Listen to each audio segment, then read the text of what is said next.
the radical, fundamental principles of freedom, rational self-interest, and individual rights. This is the Yaron Brooks Show. All right, everyone.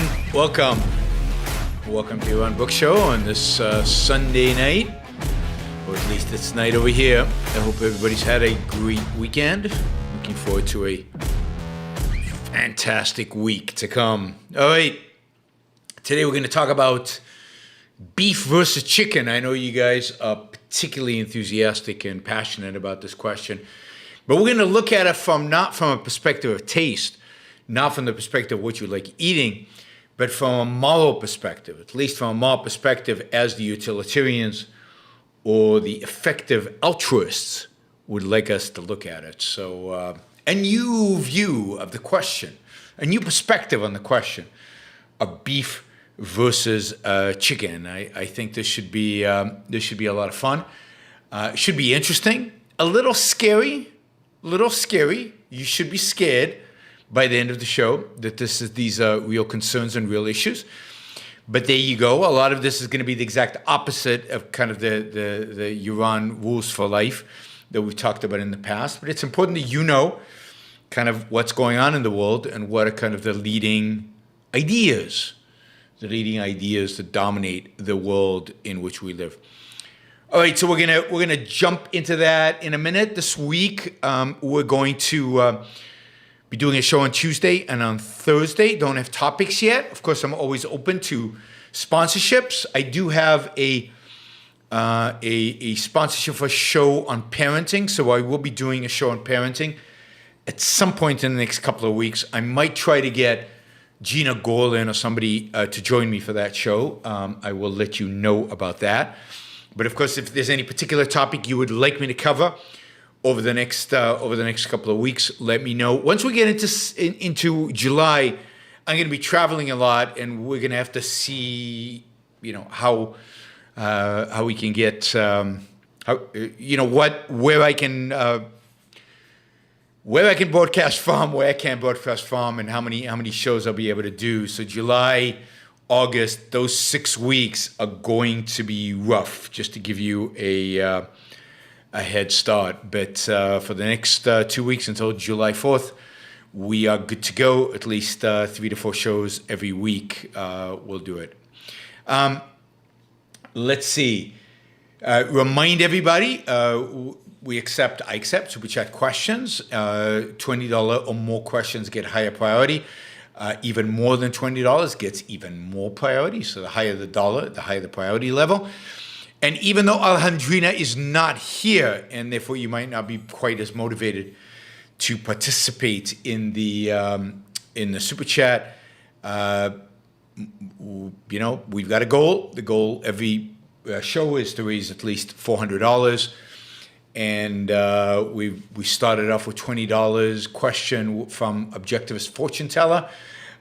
We'll get to that once I finish kind of the segments that I'm talking about. So feel free to use the Super Chat. Of course, Super Chat questions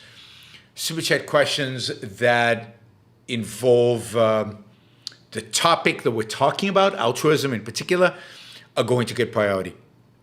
Somebody's asking about the set. I talked about this yesterday, but this is basically the same setup I had before. The difference is I am not putting a light on the wall in the back, so it's gray because it's kind of painted gray. But the lights are off in the room, and I bought 2 new lights that are focused on me.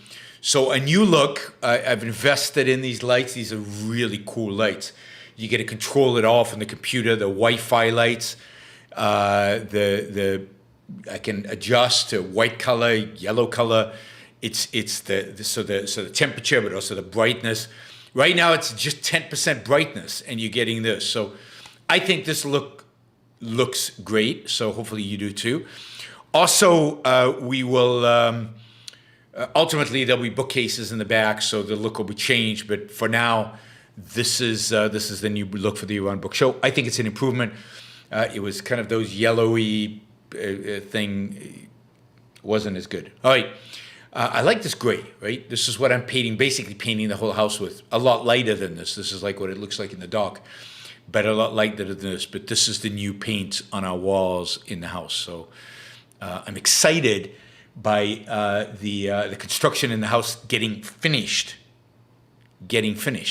Not sure when that'll happen, but God, everything takes so much longer than they promise you, so much longer than expected. But that'd be great. All right, let's see. Hardest working philosopher in show business. I didn't know I was in show business. I guess I am. I'm on the little screen. I'm on your little phone screen, computer screen, something screen. That is show business. Okay. So as I think many of you know, I subscribe to a Substack of what's his name? Astral Codex 10. Astral Codex 10. Scott Alexander. I think I told you the whole story of Astral Codex 10, how the New York Times outed him and the whole thing with the New York Times. And I find much of what he writes really interesting. I think it's also a good insight into kind of what is going on in Silicon Valley. So even though he is a psychiatrist, his practice is in Silicon Valley, and I think he reflects much of the Silicon Valley vibe, the issues, the concerns, the culture is reflected in much of what he writes. I enjoy reading him. I don't necessarily agree with much of what he writes, but I enjoy reading him, and it enhances and it gives me insight into the way some people are thinking about the world. So he has this post about a week ago, and the post's title is "Moral Costs of Chicken versus Beef." I'd never thought of chicken versus beef as a moral question. And I didn't know there were any moral costs associated with it. And I started reading it, and it's fascinating from a perverse perspective, but from a very popular among the intelligentsia, very popular among millennials, very popular among Silicon Valley people. It's the perspective of utilitarianism and what they consider a scientific, rational utilitarianism, a kind of approach that is scientific to their morality. And the term, I think, that captures this, even though Scott Alexander doesn't use this term in the article, is the whole effective altruism movement, which we will talk about later. But here's the argument. He's going to make. So I'm going to go through this article and just highlight some of its features. Hopefully you find it interesting.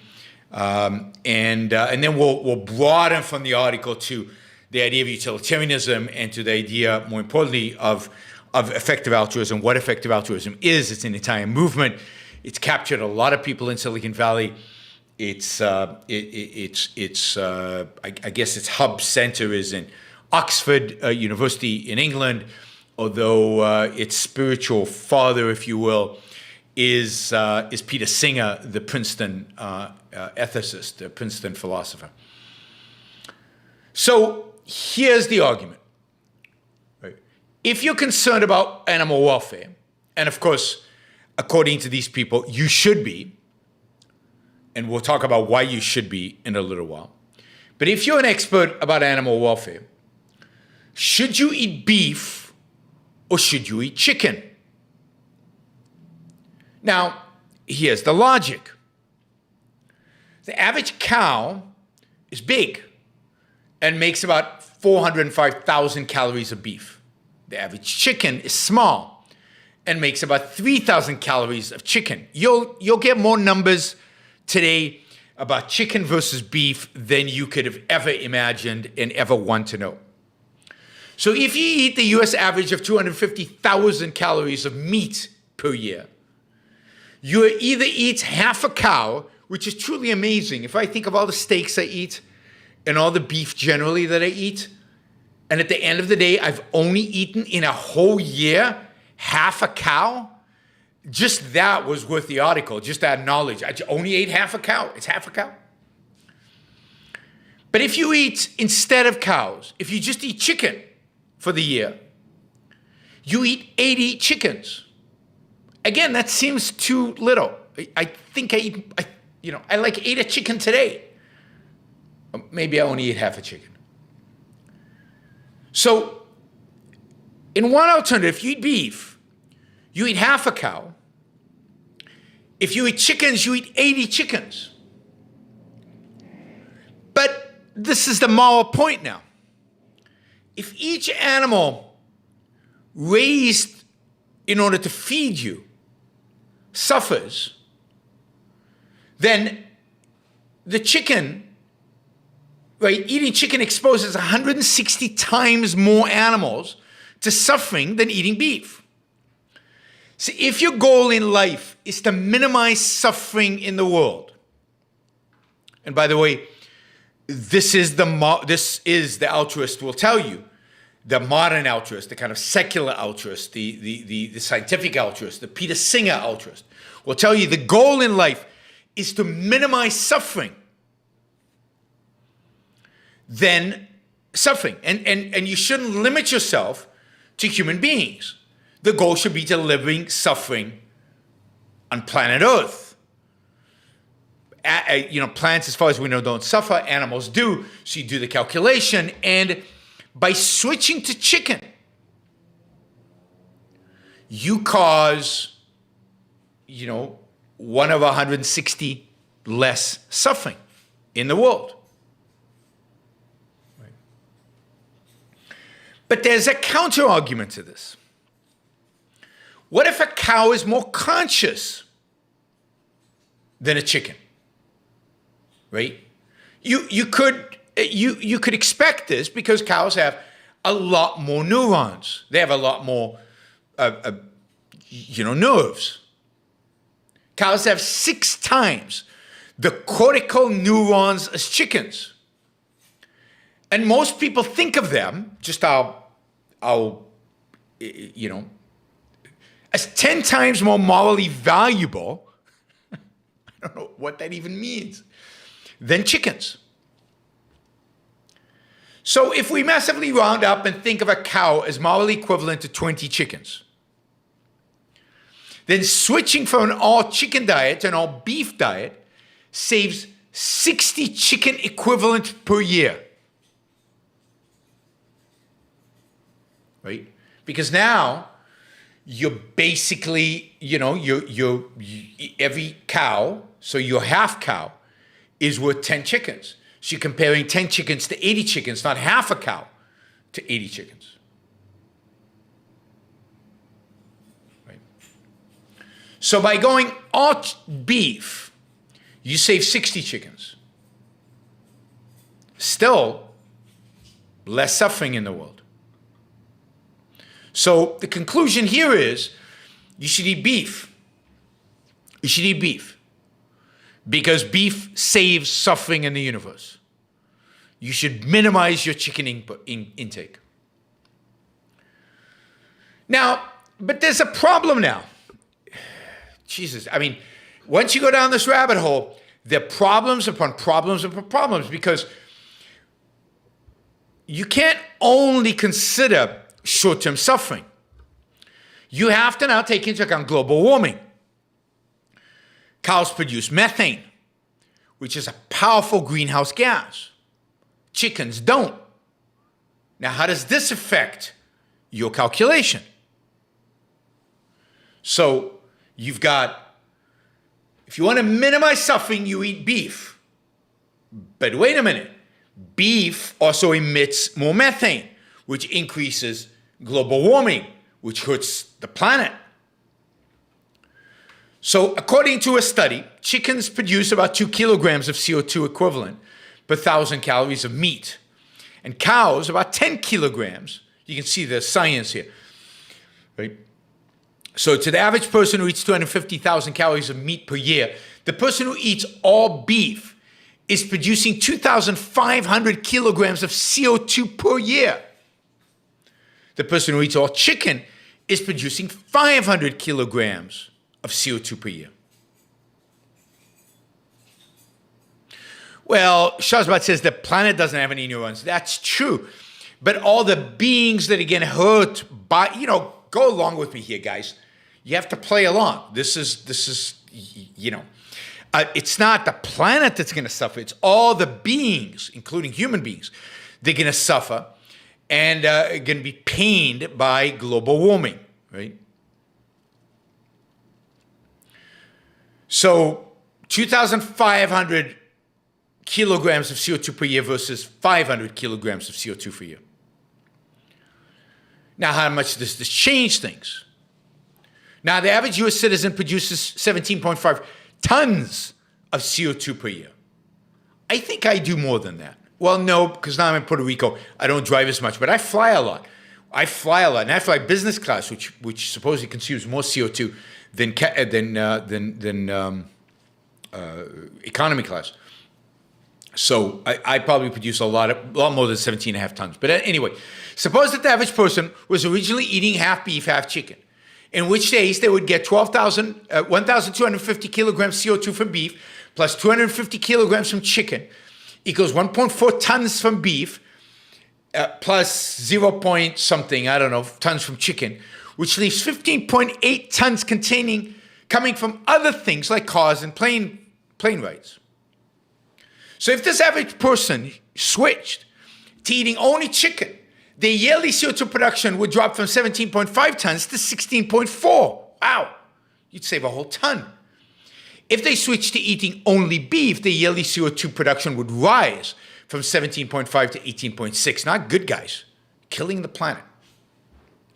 So the CO2 difference between all beef and all chicken diet is 16.4 tons of CO2 yearly versus 18.6 tons yearly, or about 10%. You can see how complicated this gets. It's trying to be scientific. It's trying to take altruism and make it scientific so you can measure your impact that causes suffering in the world. And you can trade that off versus things you can do to reduce suffering in the world. We'll get to the reduction of suffering in a little while.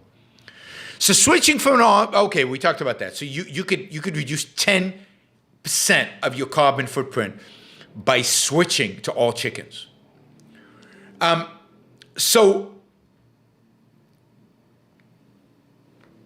more chickens suffer.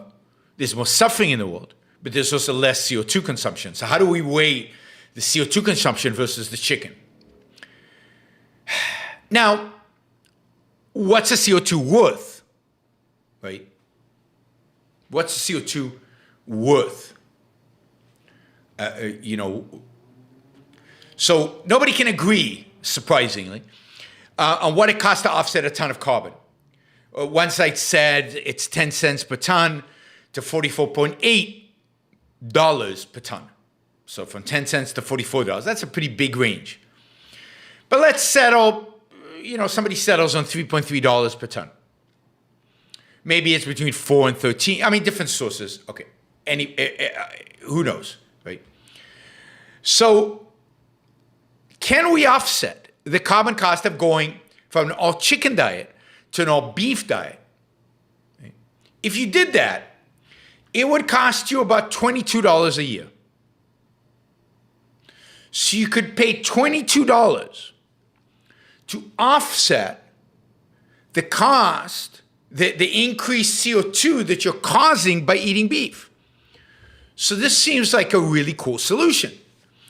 You can eat only beef, therefore reducing suffering in the world, and then pay $22 a year to offset the increased carbon that your increased beef consumption has caused. You see? Life is simple.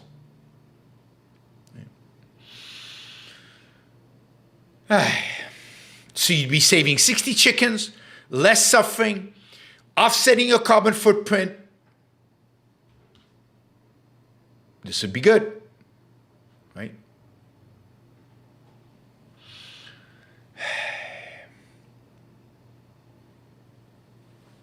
But, and this is where they start getting really complicated. Because you can also offset animal suffering. So you can eat the chickens, causing a lot of suffering in the world, but then you could spend money saving animals. For example, there are many charities that make the claim that you can pay them and they'll reduce suffering of animals. Right? A lot of effective altruistic organizations have done research, and they suggest that the cost of saving one chicken is $6. So if you want to go from all beef diet to an all chicken diet to prevent global warming, you could offset the 60 extra chickens of suffering by paying $360. So imagine a standard American eating half beef, half chicken. This is all from the AstraZeneca. AstraZeneca. This is all from Astrocodex 10, right? So the average American eating half beef, half chicken might offset the cost of the chicken he eats with $180 to effective animal suffering charities, and offset the cost of the beef he eats with $11 to effective carbon offset charities. And if he wanted to switch to all beef, he would owe an extra $11, all chicken an extra $180. And you can see now how all this works. So he comes to the conclusion ultimately that if you're going to do the offsets, then you might as well eat whatever is most delicious to you and then offset the damage by doing these offset stuffs.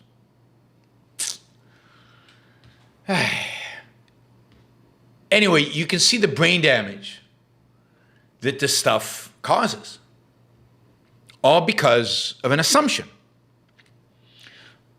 An assumption and wanting to take morality seriously. What is morality for these people? Morality is the reduction of suffering. The reduction of suffering globally. We'll get to human beings in a little bit. If the reduction of suffering is globally, then you have to take that seriously. What suffers? Well, animals suffer when we eat them, when we slaughter them for food. And human beings suffer. How do you weight animal suffering versus human being suffering?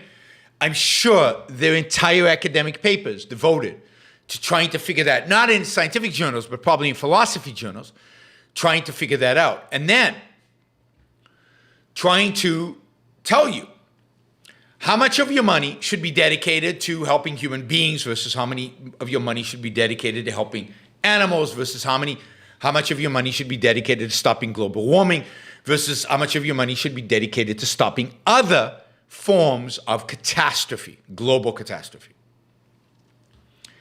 And this is basically the whole idea behind the effective altruism movement. And this is a movement, and this is not a small movement.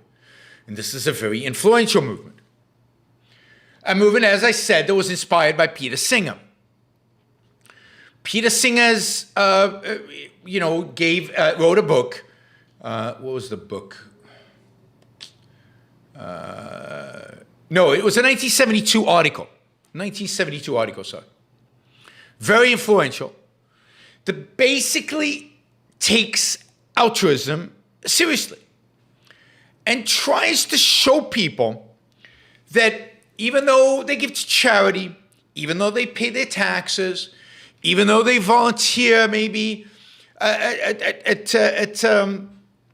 soup kitchens and maybe even go to Africa with the Peace Corps or whatever, they're not taking their altruism seriously. Now, the nice thing about effective altruism is they understand what altruism means. Altruism means the placing of the well-being of every human being on the planet equally, at least according to effective altruism, equally with you. That is, so every human being, every life is valuable.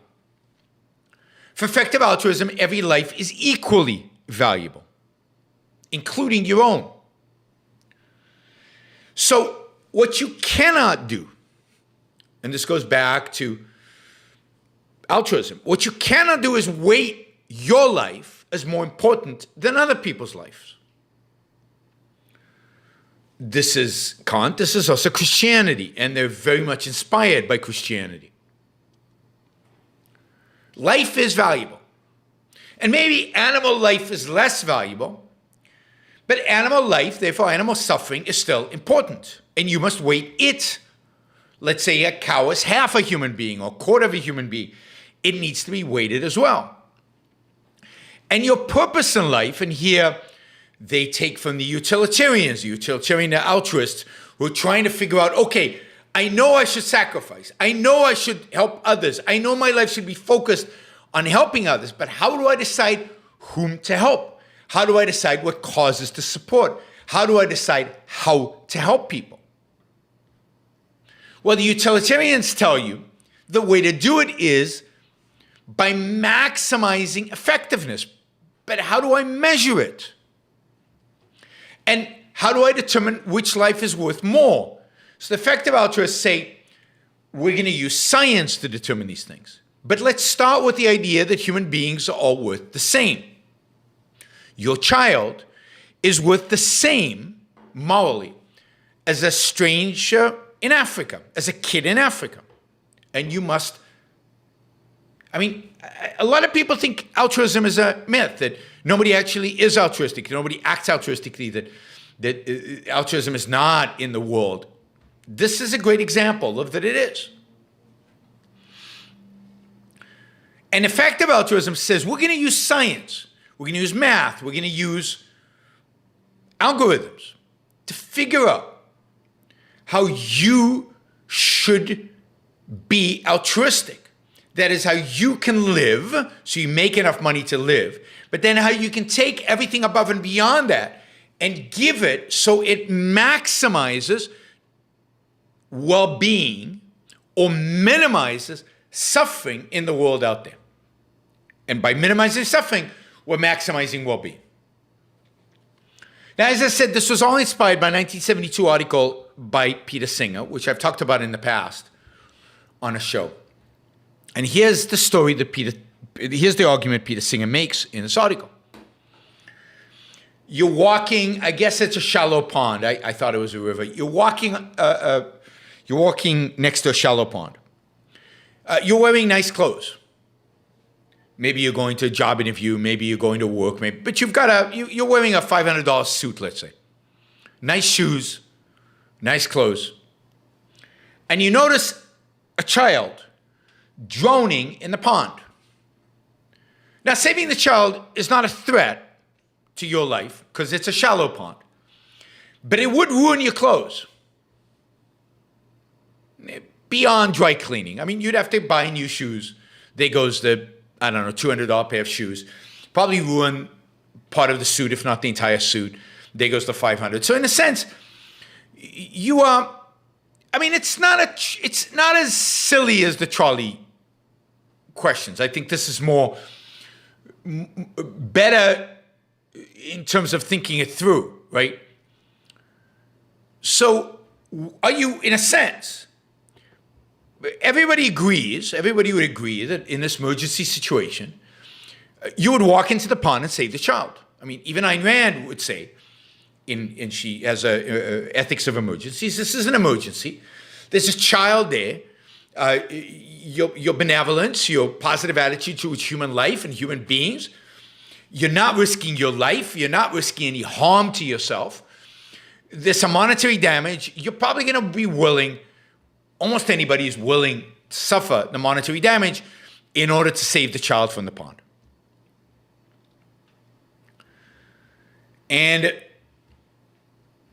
Peter Singer says, yeah, almost anybody would do it. But he says, there's a child in the pond every single day. Every single day. There's a child dying in Africa. And instead of buying the nice suit, you took the money and you sent it to Africa, you could save that child. Why are you willing to do it when he's right in front of you? and not do it when the child is in Africa.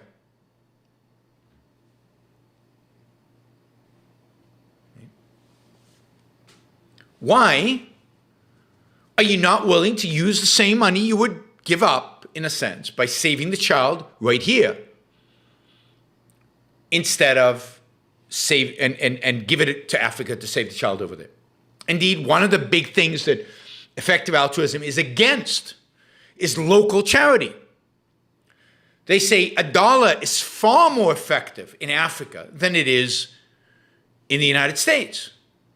Charity spent in the United States is far less, quote, effective than charity spent in Africa. You can save many more lives, reduce much more poverty, reduce much more suffering if you use your charity in Africa than if you do it in the United States. I mean, I've made this argument about Bill Gates forever.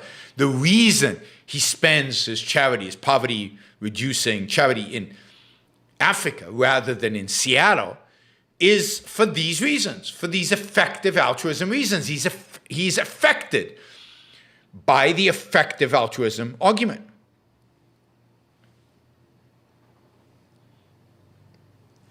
It's not the government's responsibility. It's not the government's responsibility to save children from starvation. It's not government's responsibility to save kids from ponds.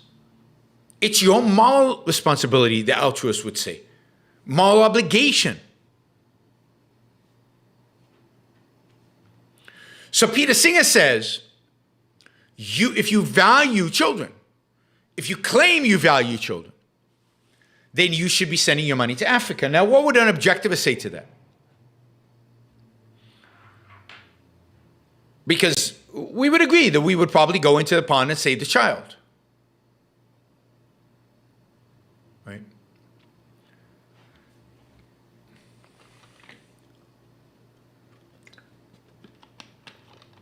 Then, what if there's a child in the pond every day? Then you would stop saving them.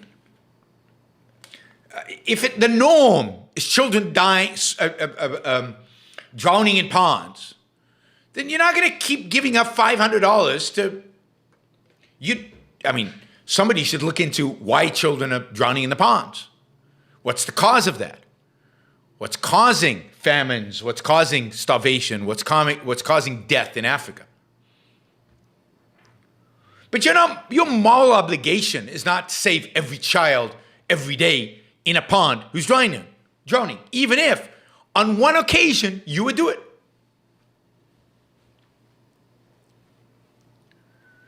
But Peter Singer assumes altruism, and he assumes everybody agrees with altruism. And he's just trying to make it clear to people that they're being hypocrites. If they're truly altruistic, what they truly should be doing is sending their money overseas. Now, just to give you a sense of the impact of the influence of effective altruism on Peter Singer, Facebook co-founder Dustin Moskovich and his wife incorporated teaching into their foundation, Good Ventures, which is giving away most of their multi-billion-dollar fortune. Bill Gates wrote a blurb for one of Peter Singer's books. As I said, that's why he's in Africa. Elon Musk spoke at an effective altruism conference.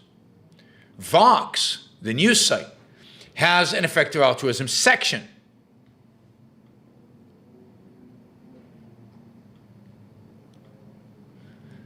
In Silicon Valley, this is incredibly popular. There are hundreds of effective altruism chapters all over the world. And people take this seriously. You know, there's one story I found in the Washington Post. A couple, where do they live? In Maryland, Greenbelt, Maryland. They give $49,000 a year to charity. And charities that are focused on the things that reduce suffering the most, far away. That's 27% of their combined salary. 27% of their combined salary they give away.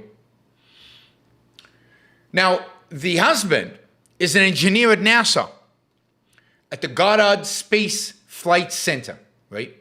He works on devices that look for signs of life in Mars and Saturn. And he says that he constantly is taking on more challenges at work in an effort to make more money. Not so he can make his life with his wife better, not so they can fund more vacations with their kids, not to save for retirement, but so that he can donate more money to the charities. The Oxford professor who started the effective altruism movement and established a whole center at Oxford University, his name is William McCaskill. He's a philosophy professor.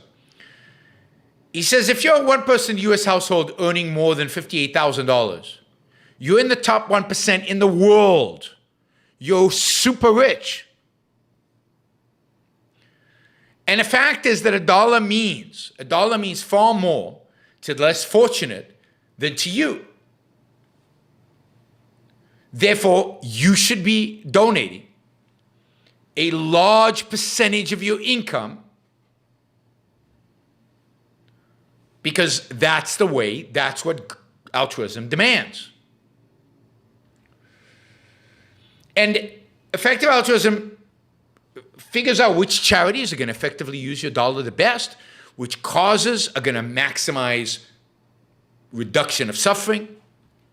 Right? They have three big projects: extreme poverty, reducing extreme poverty; animal suffering, reducing animal suffering; and long-term threats to human survival. It is interesting that they don't consider climate change one of the bigger long-term threats to human survival. Maybe because they're trying to be rational in their altruism. And they realize that money spent on climate change is money not spent on other things that actually influence human life much more. So they're trying to be effective in their altruistic endeavors. So for example, they've done this calculation. It turns out that if you donate $2,300 to a malaria consortium that provides anti-malarial drugs to children in Africa, you will save one life. $2,300 saves one life. That's the kind of math that they do, the kind of math I did with the chickens and beef. This is the kind of stuff that these people do constantly. There are groups that get together and talk about this. One of the things that they emphasize is how privileged we are to have been born. This one guy says that he's an engineer. He says, I consider myself one of the luckiest people who ever lived because of the country I was born in and the family I was born into. He's a nuclear engineer. He's 33 years old. I mean, he's really unlucky, because imagine being born 500 years from now when we're a gazillion times richer and living forever. We're so unlucky to be born now and not 500 years from now. I mean, the whole idea of even thinking in those terms is silly. So one guy who they interviewed in this article, he's 32 years old, and a few years ago he retired. He's into one of these financial independent, retire early. So he saved enough money. He lives frugally. He's a software engineer. And he retired in a small condo in Madison, Wisconsin. But then he realized that he really wanted to help other people. He wanted to fulfill his altruistic moral obligation. And he started volunteering. But it didn't seem very effective and a good use of his time. So then he came across effective altruism, and he realized that what he really should do, and this is why Silicon Valley loves this, what he really should do is go and make money so he could give it away. So now he's got a job in Washington, D.C., working in software engineering. He's planning to donate $75,000, I think, a year. 45% of his adjusted gross income every year he's going to donate. 45%. 45%. Now, you see, this is one of the things effective altruism says. You think that working in a sweat kitchen helps? You think that spending a year in Africa helps? Nah. If you're a high-skilled, high-talented, high-owning individual, the best thing you could do for the cause, the best thing you can do morally, is go work really, really hard, make lots of money, and then give it all away. Now, productive, creative, millennials love this. I get to do my job. I get to challenge myself. I get to work hard. I get to make a lot of money. And as long as I give a certain percentage of it away, I'm cool. I don't have to go to Africa. God forbid I go to Africa. So it's ideal for Silicon Valley entrepreneurs who can still build their dream company, and they can be, quote, moral as long as they give it all away. Effective altruists, many effective altruists earn money so they can donate. Right. All right, let's see. What else is interesting? So one example, they say, existing animal charity is misplaced.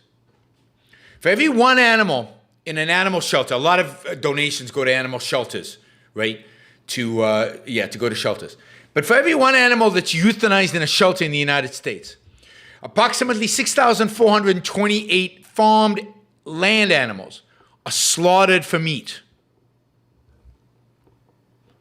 So what you should really do is stop eating beef and chicken.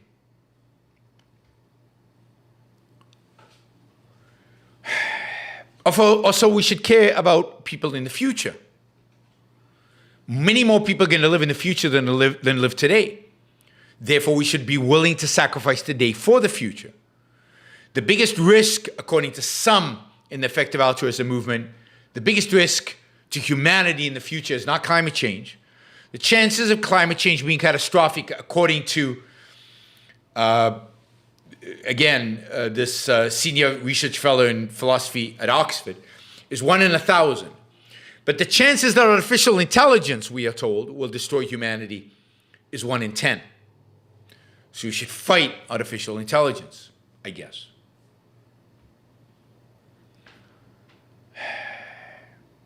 Peter Singer, on the other hand, doesn't like this.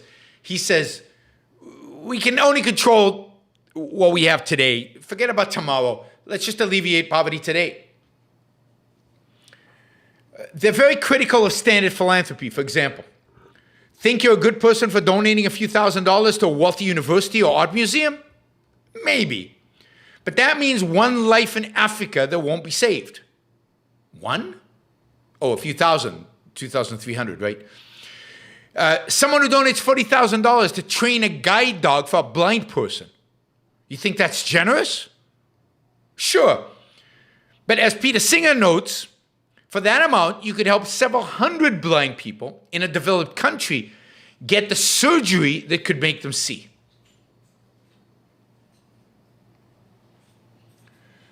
So people obsess too much about what? About things close to them. Why do people obsess about things close to them? Because they're self-interested. Because the things that are close to them have resonance with them. The things that are close to them impact their lives. The things that are close to them, they can actually see the results. The things that are close to them are in some way potentially self-interesting. That's not good. We obsess way too much with the things that are close to us.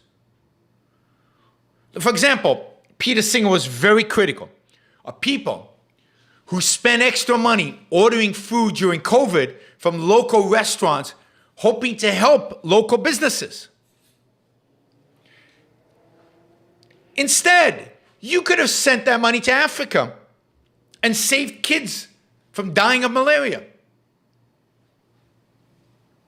Someone half around the world is just as important as your children. Never mind the neighbor's children. Never mind the restaurateur's children. And your dollar would go a lot further in Africa than here. All right, so note,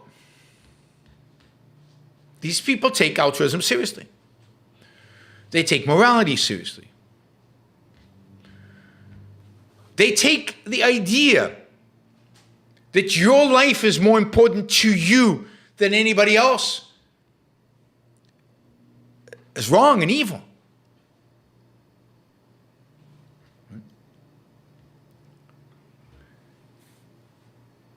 This is the morality that dominates the world. Now, this is a particular form it takes, which appeals to engineers and guilt-ridden millennials. But the fundamental is the same fundamental as the Christian idea of you must serve. You must give up all your possessions for the poor and follow Jesus. They don't take reason seriously because they don't apply it to morality. They've already accepted a morality. And then they pretend to apply reason to how to apply that morality. But the morality was chosen how? Ask an altruist why you should sacrifice. Ask an altruist why a child's life in Africa is equally valuable to you. Value to whom and for what? A value is to somebody. Why is a child in Africa equally valuable to you as your own child? It's obviously not. Nobody actually thinks that. Well, I mean, there's so many philosophical errors here. It places intrinsic value on all things. It doesn't, Ayn Rand says, for there to be a value out there has to be a valuer. Only the valuer gives the thing value. Something might be a value to me and not a value to you. I think it's Leonard Peikoff who gives the example of looking through a microscope. And you could have 3 different people looking through a microscope. And let's say in the microscope there is we've just discovered a cure for cancer. We've just discovered that this mRNA has managed to attack a cancer cell and destroy it. It's created a protein that destroys the cancer cell. And you're looking through the microscope. If you're a doctor, this represents your life work, a massive achievement. This is a huge value to you, not because it's going to be used on you, but it's because it's a combination of all your work. If you're a cancer patient, this is life or death. This has just saved your life. This is an unbelievable value. If you're just somebody off the street who knows nothing about science, it's meaningless. You look through the thing and it doesn't mean anything to you. St. Augustine looks at the slide. It's meaningless. Value to whom and for what? The child in Africa is a value to me, but a small value. He's a value because he's a human being with the potential that human beings have. But I have no relationship with him. He does not directly affect my life. I don't know him. And therefore, his value to me is small relative to my child, who is a massive value. He's mine. I created him. I've invested in him. I get joy from him every day. I interact with him. I have a relationship. So the child, my child, is much more valuable to me than the child in Africa. My neighbor's child is more valuable. Why? Well, A, because he lives in a free country. He's likely to become a productive adult. He's likely to trade with me in some capacity. I get to see him on a daily basis or weekly basis or monthly basis, whatever. I enjoy his enthusiasm for life. I enjoy his playfulness. I get pleasure from him. Therefore, he's a value to me. So not all life is equally valuable to any particular human beings. Now, yes, from a moral perspective, an individual life is an end in itself. It doesn't mean you have the right to take it. You cannot have a right to take it, any more than somebody has a right to take yours. But from the perspective of helping them, from the perspective of interacting with them, there's a vast difference between a life that's next door and a life that's far away. But what they're rejecting, like the Christians reject, like all altruists reject, what they're rejecting is you, your life, the value of your life to you. The fact that you must exert significant effort to live, but not just to live. You must exert significant effort to live well, that life is rare, that life is rare and fragile. And even more fragile than life is happiness and success and being successful at living. And that requires resources. It requires time. It requires effort. It requires investment. It requires making money. It requires purchasing things. It requires material and spiritual stuff, values. It rejects Iran's rule for life, number one, which is just taken from Ayn Rand and Leonard Peikoff, but Iran's rule for life 101. Your life is it. Take your life seriously. Live. Live the best that you can live.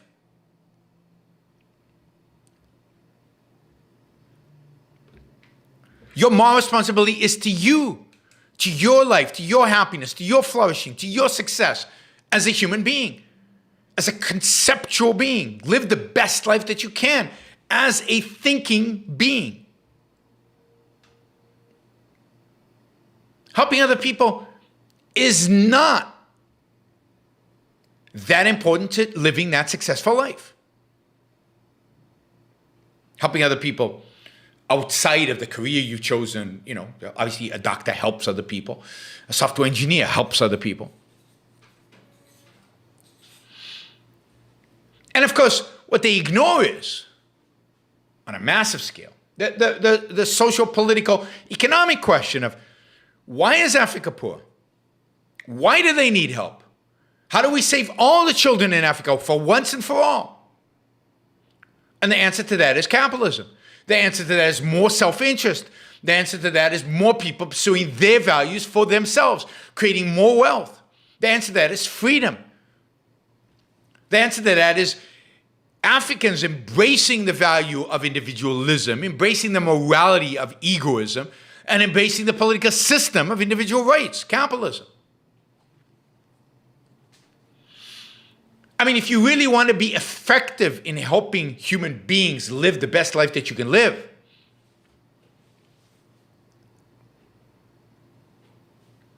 then capitalism is the solution.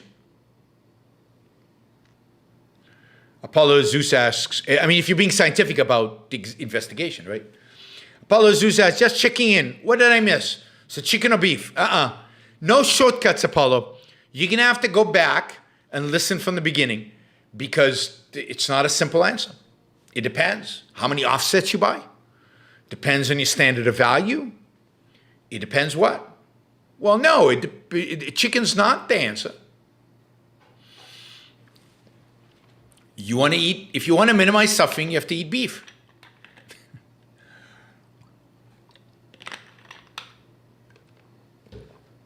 God, I spent half an hour on this and you guys are still getting it wrong.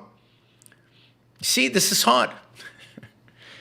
Now, I did this today to illustrate a couple of things. One is that altruism is alive and well. It's everywhere. Maybe we're not seeing people put themselves on crosses to die for humanity, but people are giving away 45% of their income. People are living by it. People feel guilty for not doing more of it. People are investing massive amount of resources figuring out whether they should eat chicken or beef because which is more altruistic. So I did this just to illustrate that altruism is alive and well, sadly, and needs to be fought continuously. But also to show you the absurdity of it in the form of utilitarianism, how nutty and crazy it is to put dollar values on all these things and try to figure all this out. It's insane and absurd and nonsense. And that morality should be dictated by how much does offsetting a chicken cost versus how much does offsetting... Do we pay to offset the lives that we take of human beings? I mean, that's ridiculous.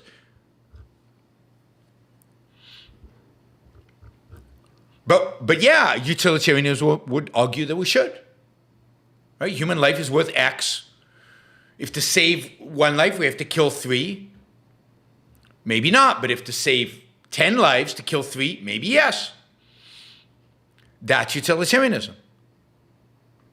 Now, some utilitarians have this thing, okay, we can't take a life. Other than that, everything, but you get the same thing.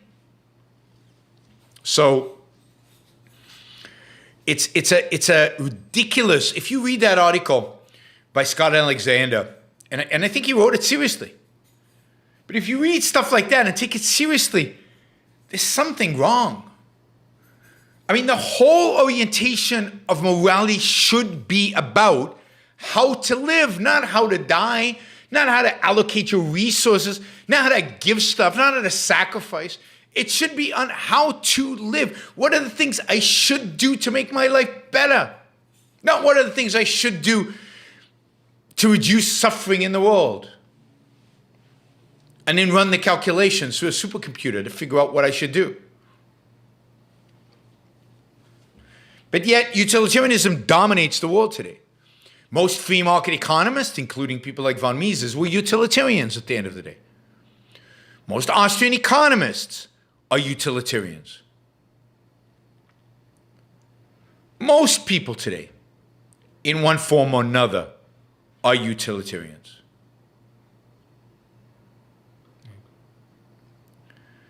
It's a philosophy that it just doesn't make it doesn't make any sense. It's not morality.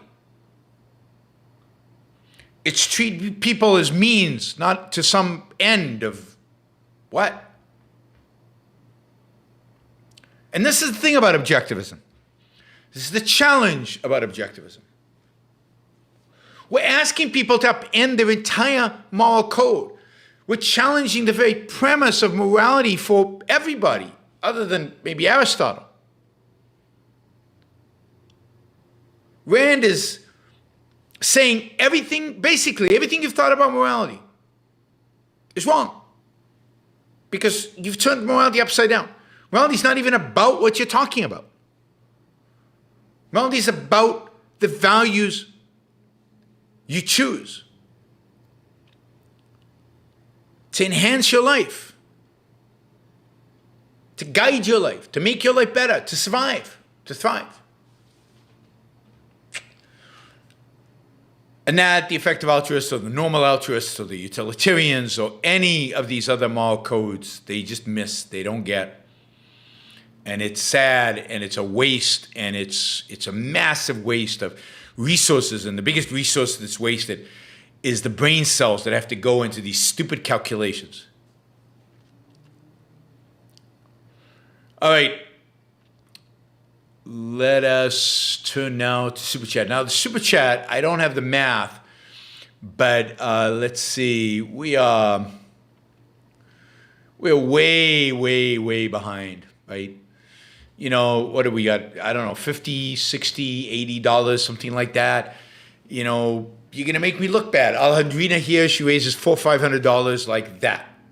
And she leaves, and I'm here by myself, and we can't even do $100. So I encourage you to ask Super Chat questions, particularly about altruism and things like that. But also about anything else you would like to do.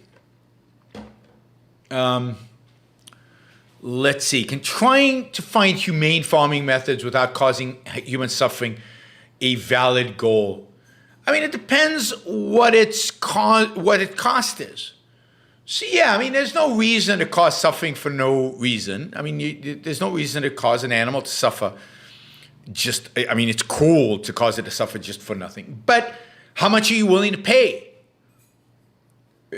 as an individual? And I think that that's a question. So as long as people are doing it voluntarily, right, and as long as it can be an individual goal. There are people who value animals more than others. I care less about animal suffering than other people. Some people, most of you love animals. I don't particularly. So you would focus in on, you would want to be willing to invest some money to reduce the suffering of animals around you. Okay, within reason, that's a fine goal, but within reason, right? As long as you didn't sacrifice, as long as it was really, rationally, the best use of your resources, of your funds, of your brain power, of your money. Can you also address the animal suffering issue? I mean, I don't think animal suffering, to cause unwarranted suffering, I think is immoral. To cause an animal unwarranted, unneeded, unnecessary suffering is immoral. When you're raising animals for food, there's going to be some suffering. You're slaughtering them after all. I mean, it makes sense, if it doesn't cost too much, to reduce that suffering. Right? To reduce that suffering. But you're not going to eliminate it. There's just no way to eliminate it. I don't know how much chickens suffer. I don't think they suffer a lot. And again, it's chickens. It's very different if it's your dog or your cat. You care tremendously about the suffering that your dog or your cat or your pet endures. Why? Because they're yours. Because you're attached to them. Because you have a bond with them. Because their suffering is reflected in you. So I understand people who care about their dog suffering a lot. I have less of an understanding about people who care about animal suffering in an abstraction. Right? As an abstraction. And the standard is your life in the end. The standard is life. So, I don't see how animal suffering, beyond it being a pet. Yeah, I mean, there is a value to life in and of itself. I agree with that. But when it's an animal, and it's remote from you, and it's for food, it's just not that big of a deal.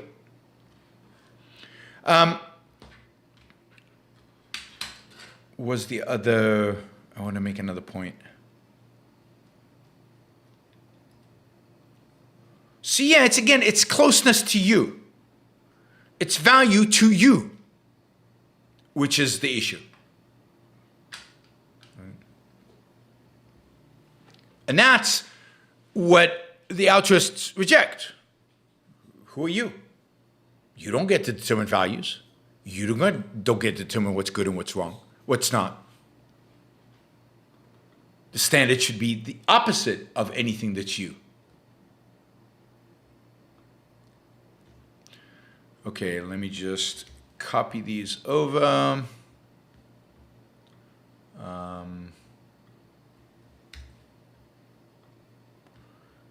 Okay, let's see. Other ones that are related.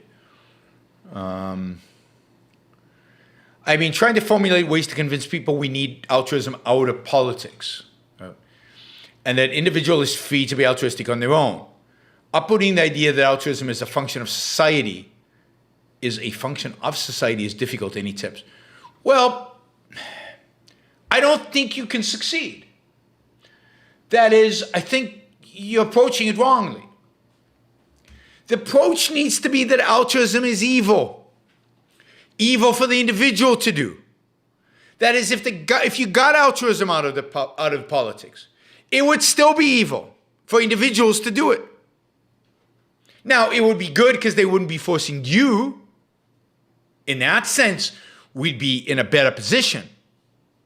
But you see, as long as people think altruism is the good, and it's okay for them to practice it, not okay for them to practice. It's right for them to practice it. Then they will have no problem ever in the government forcing you to practice it. Because altruism is not concerned about you.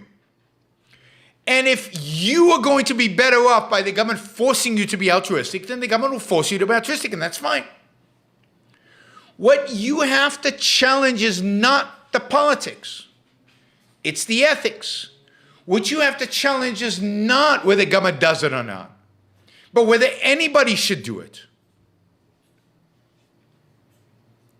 Only when you convince people that altruism is wrong in and of itself, that altruism is a wrong moral code in and of itself, will it exit from politics. You cannot separate it out. You cannot deal with politics as if it's a separate unit of knowledge unattached to everything else. Politics is the consequence of morality. If you don't challenge the morality, nothing will change in politics. And this is why conservatives fail, because they accept the morality of altruism.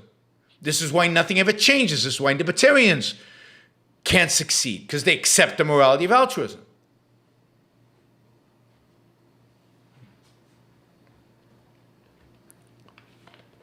So you have to challenge the morality.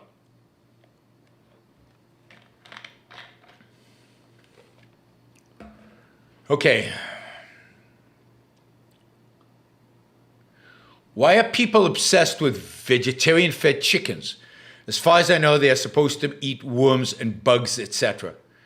Yeah, I mean, I don't know why people are obsessed with vegetarian-fed chickens. I think people are obsessed, it seems to me, that people are obsessed with free-range chickens versus chickens that, and then free-range chickens eat whatever they eat in the free range, which I don't know, maybe it's worms and bugs, I don't know. So it's vegetarian-fed chickens, I think, causes the chickens to be fatter and therefore more tastier. But from a health perspective, one theory goes, free-range chickens are better because they're actually eating the things that they have evolved to eat.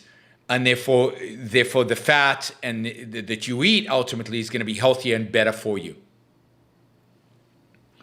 Right. Is vegetarianism and/or veganism irrational? If so, are they thus immoral?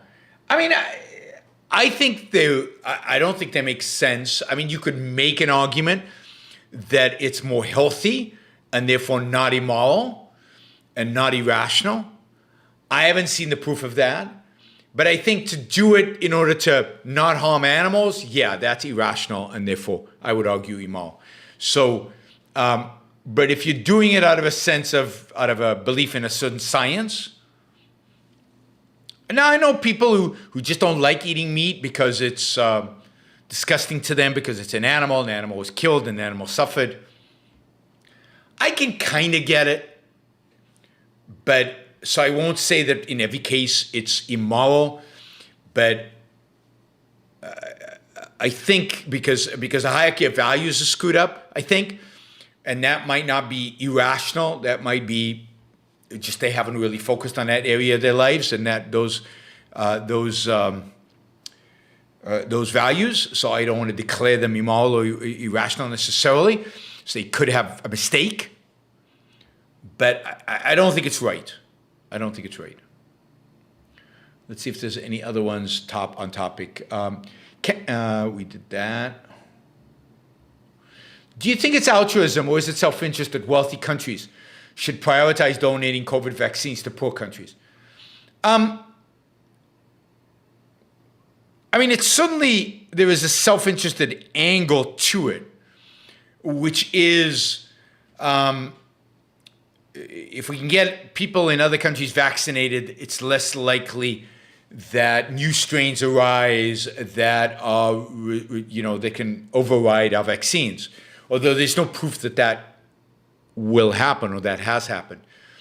But why are governments buying vaccines to begin with?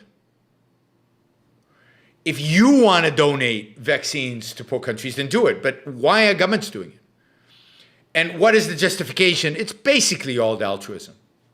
Sometimes defended on a self-interested nationalistic basis because of this idea that strains can evolve. But the vaccines are so effective so far, even against strains that have already evolved, that seems like a lame excuse just to cover up the altruism. Okay, guys, we're probably at around $200. We need another 200 to reach our $400 goal. So hopefully we'll get a few more Super Chat questions that'll jump in. Maybe $5 is not going to help us that much. Is the suffering of self a side effect of altruism or the purpose? I think that altruists would say it's a side effect. But when you actually look at their motivations, it looks like the purpose. And for example, the best example I give is the thing that actually reduces suffering in the world, actually helps the poor, actually benefits people the most, is freedom. It's capitalism. Any honest person could see that. So why are altruists advocating for sacrifice? Why aren't they advocating for Bill Gates to invest his money rather than give it away when investing his money is going to help poor people even more? Because what they really want is his suffering. Why is Bill Gates, even though he's a big philanthropist, not considered a good guy? Because he's still rich and lots of influence. And I say the only way to make Bill Gates a saint, a good guy, is for him to live in a tent and bleed for us. The bleeding is what makes him a good guy. So yes, the altruist goal ultimately is your suffering. That is ultimately the purpose. Even though they won't admit it. They won't make it explicit. All right, do secular altruists carry over the Christian standard of suffering from Christianity, or do they have their own reasoning? They pretend to have their own reasoning, but really what they're doing is just rationalizing Christianity. They're just rationalizing the standard of suffering from Christianity. So the evolutionary psychologists will say, well, we evolved to be altruistic. That's the biologists say that. We evolved to sacrifice. And they purposefully conflate altruism with trade. Right? Look, we trade, we benefit from one another, therefore we should be altruistic. No, we should be traders. We should be self-interested traders. That's what works.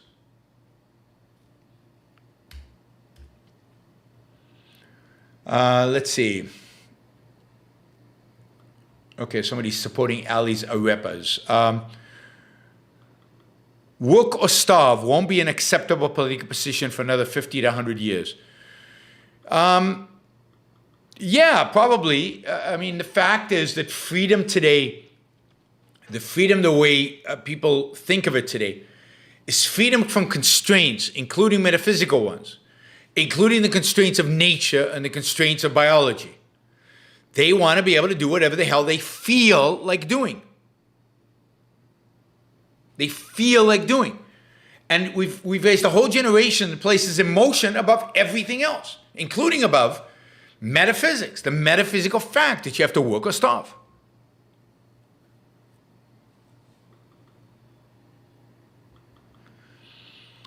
Okay, let's shift to some of the previous $20 super chat, because now we're getting off topic.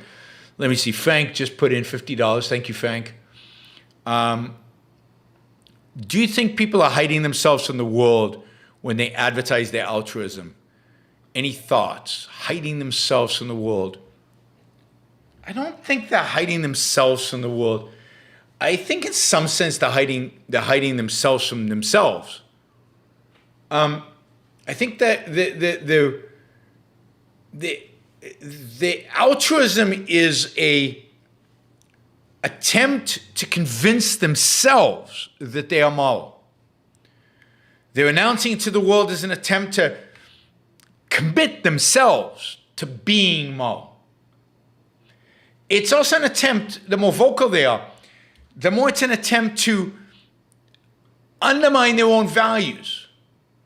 I really want that Lamborghini, but morality says I should give the money to Africa.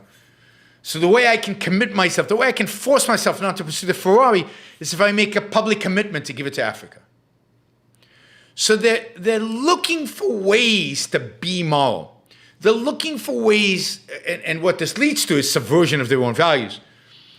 They're looking for ways to subvert their own values because their own values are selfish.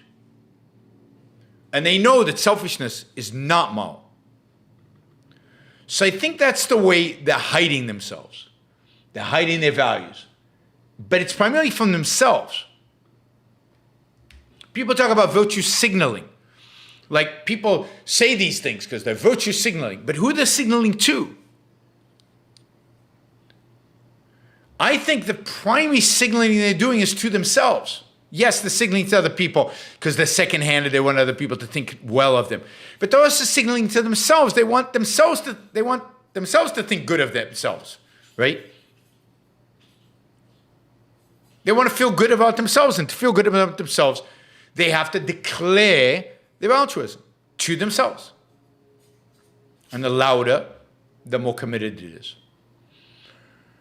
All right.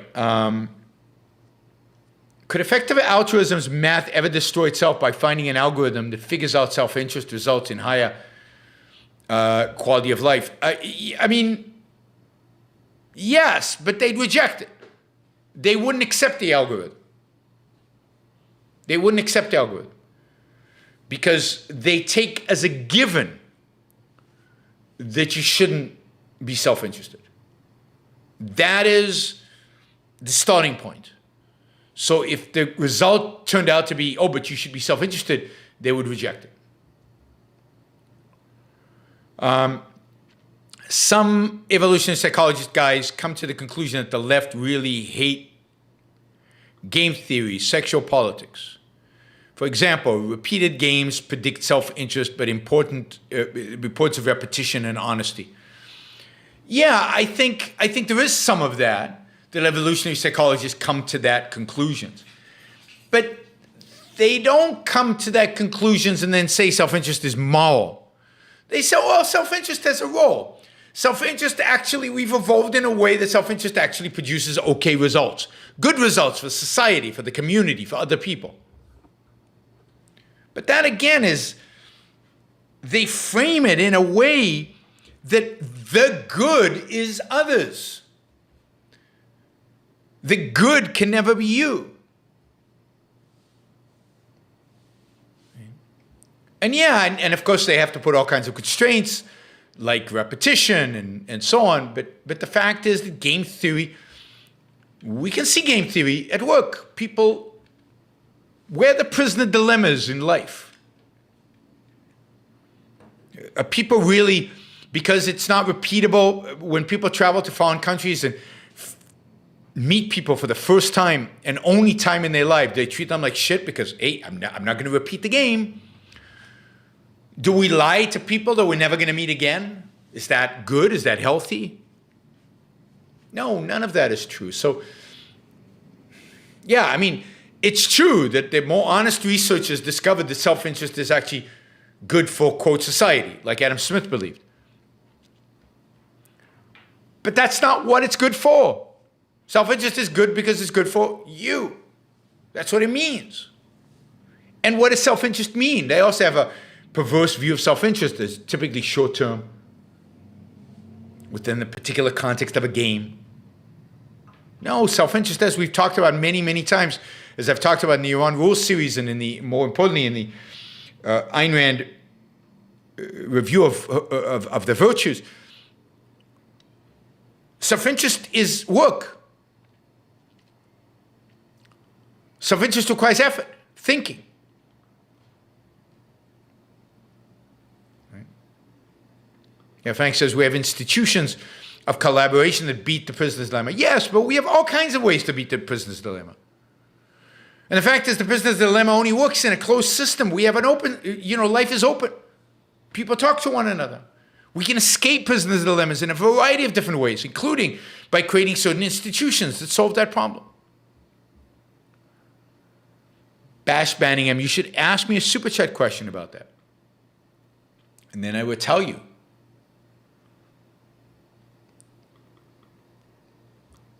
All right.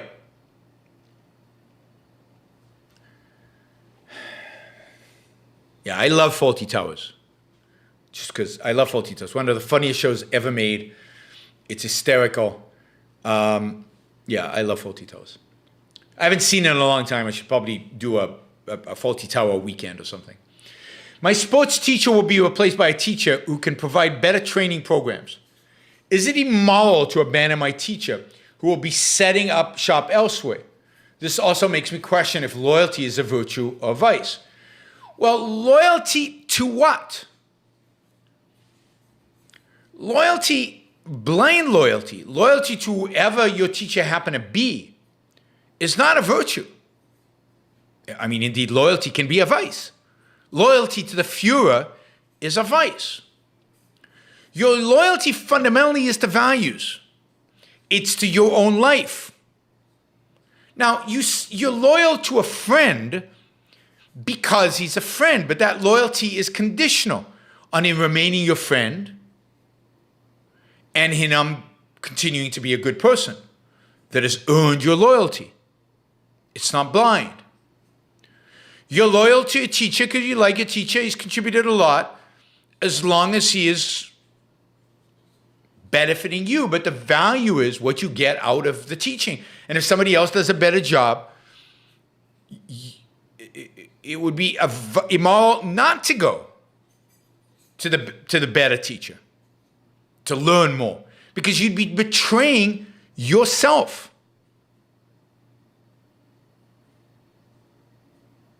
Right? You'd be betraying yourself, your own values, your own life. And that's what you should be most loyal to. That's the ultimate standard of loyalty. You, your life, your values.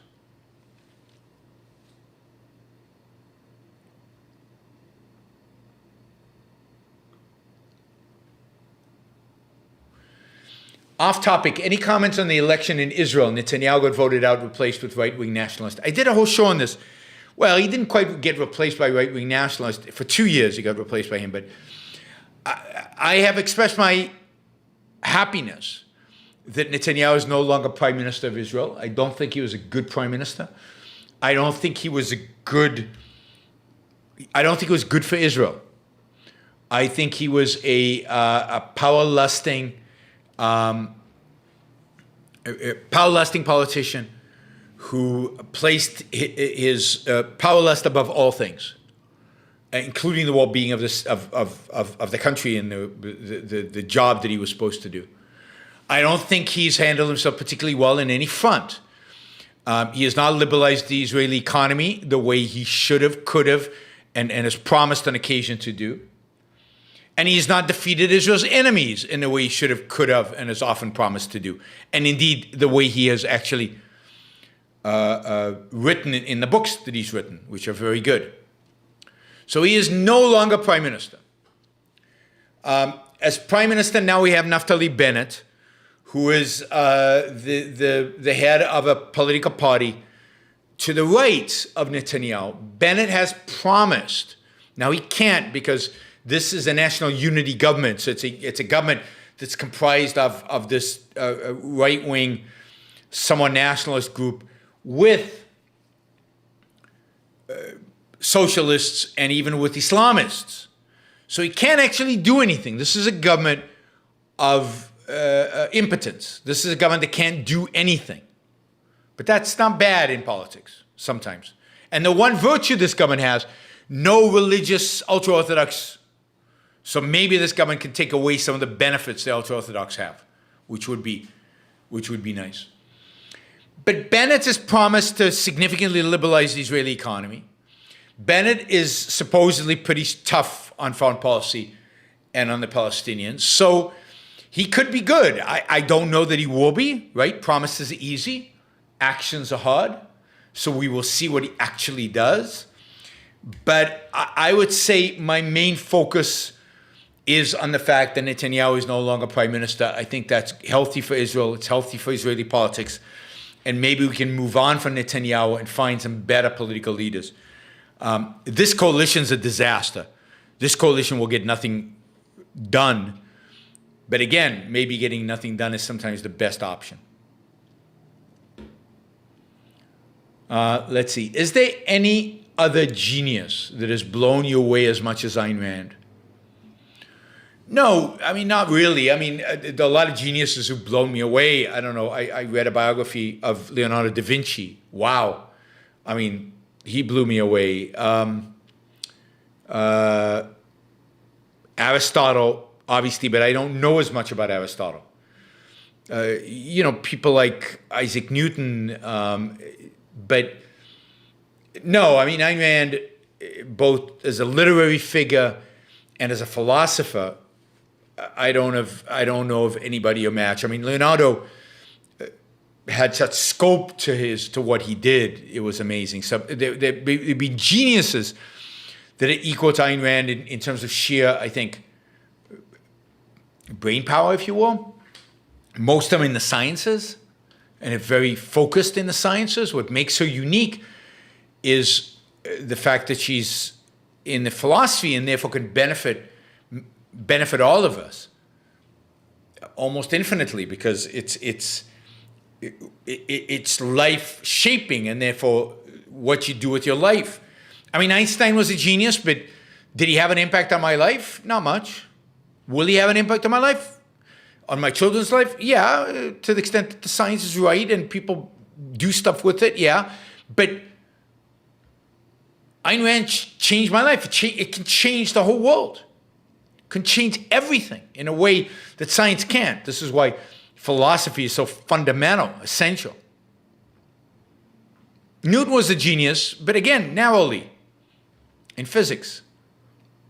Had a huge impact on the world.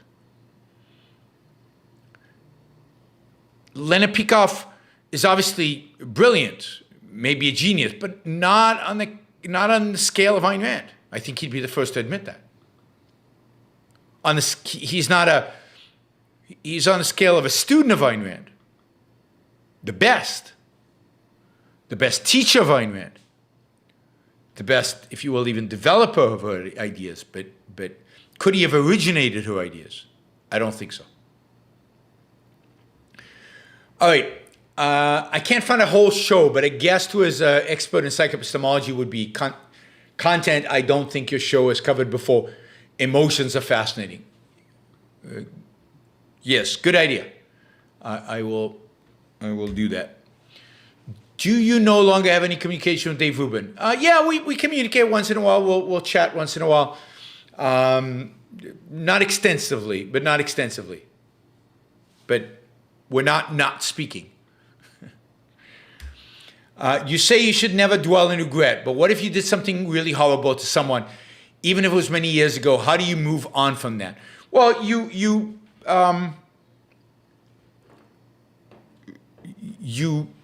say you're sorry, and you do what you need to do to compensate for the bad that you did. But you've got to move on in the sense of you recognize the evil, and you recognize the bad that you did. You recognize the bad that occurred. You take actions to reverse it, or to at least show your regret, including to that person who you did the bad thing to, and you move on.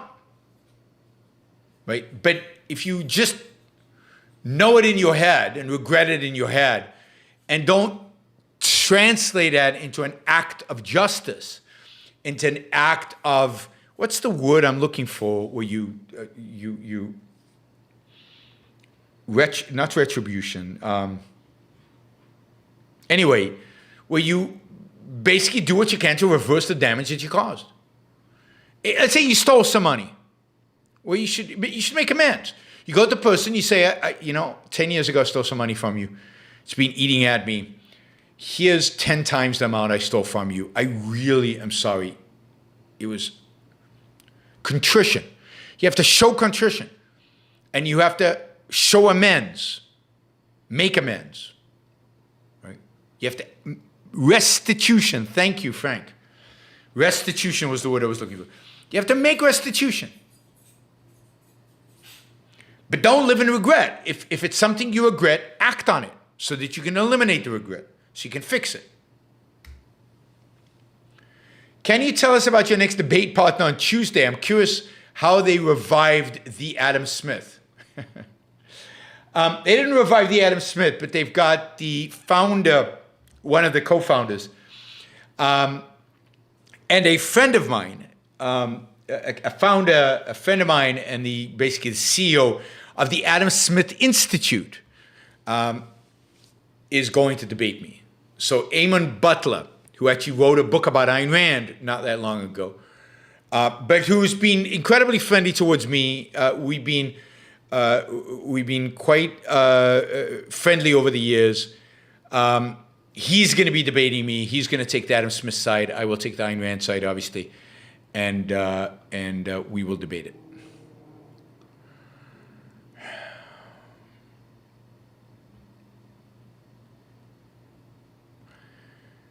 Stephen asks, I just watched The Deer Hunter. Do you remember the scene where Robert De Niro holds up a bullet to his friend who's screwing around with a gun and says, this is this, and this isn't anything else? It reminded me of A is A. Yeah, I mean, it's a powerful scene about this is life. It really is a life or death, because the bullet does not just represent reality as A, but it represents this is life or death.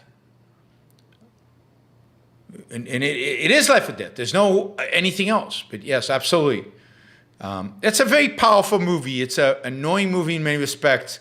There's scenes that are quite boring, but it's got scenes that are incredibly powerful. I don't know what it adds up to at the end. So I've got very mixed views on The Deer Hunter. You don't have to read this one, but Da Vinci was an antagonist in the anime I've seen, which ultimately got me into philosophy.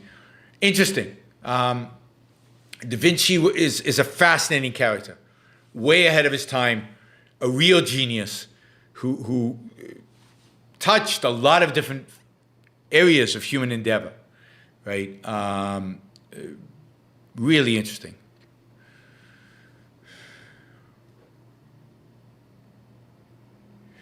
All right.